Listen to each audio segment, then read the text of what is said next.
Assalamualaikum warahmatullahi wabarakatuh. Perkenalkan, nama saya Dewi Wahyuni Pratiwi, NIM 2101020017, kelas 6A1 Akuntansi. Baiklah, di sini saya akan mempresentasikan tentang akuntansi keperilakuan.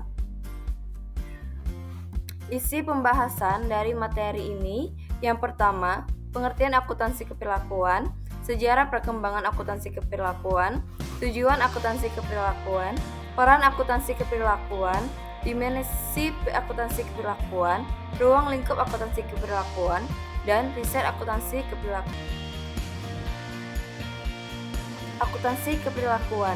Akuntansi keperilakuan merupakan bagian dari disiplin ilmu akuntansi yang mengkaji hubungan antara perilaku manusia dan sistem akuntansi, serta dimensi keperilakuan organisasi, di mana manusia dan sistem akuntansi itu ada dan diakui.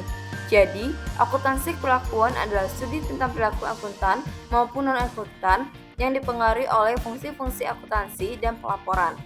Akuntansi keperilakuan menekankan pada perkembangan dan pengambilan keputusan akuntan dan auditor, pengaruh dari fungsi akuntansi dan fungsi auditing terhadap perilaku dan pengambilan keputusan. Sejarah perkembangan akuntansi keperilakuan.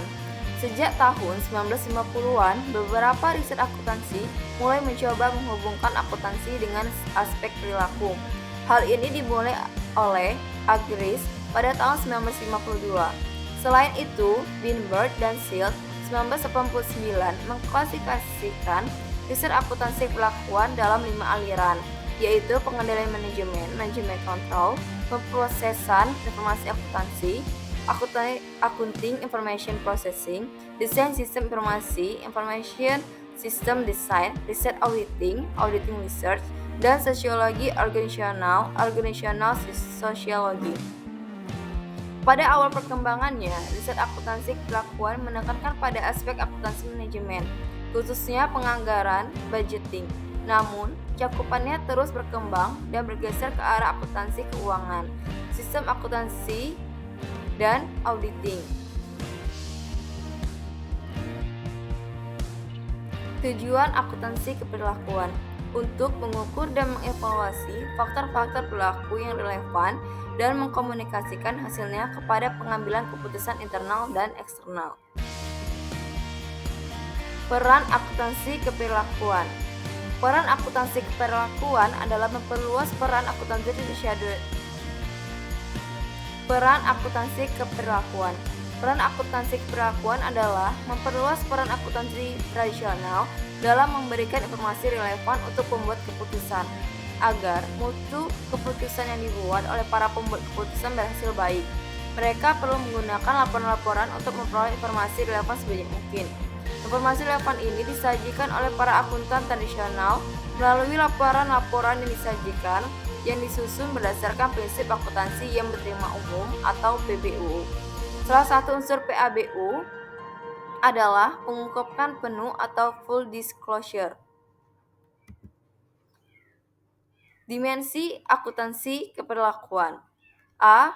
Pengaruh referensi akuntansi berdasarkan desain, konstruksi, penggunaan sistem akuntansi. Yang B. Pengaruh sistem akuntansi terhadap perilaku manusia. C. Metode untuk memprediksi dan strategi untuk mengubah perilaku manusia.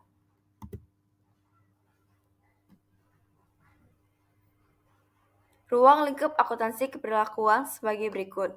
Yang pertama, mempelajari pengaruh antara perilaku manusia terhadap penggunaan sistem akuntansi yang diterapkan dalam perusahaan, yang berarti bagaimana sikap dan gaya kepemimpinan manajemen mempengaruhi sifat pengendalian akuntansi dalam perusahaan.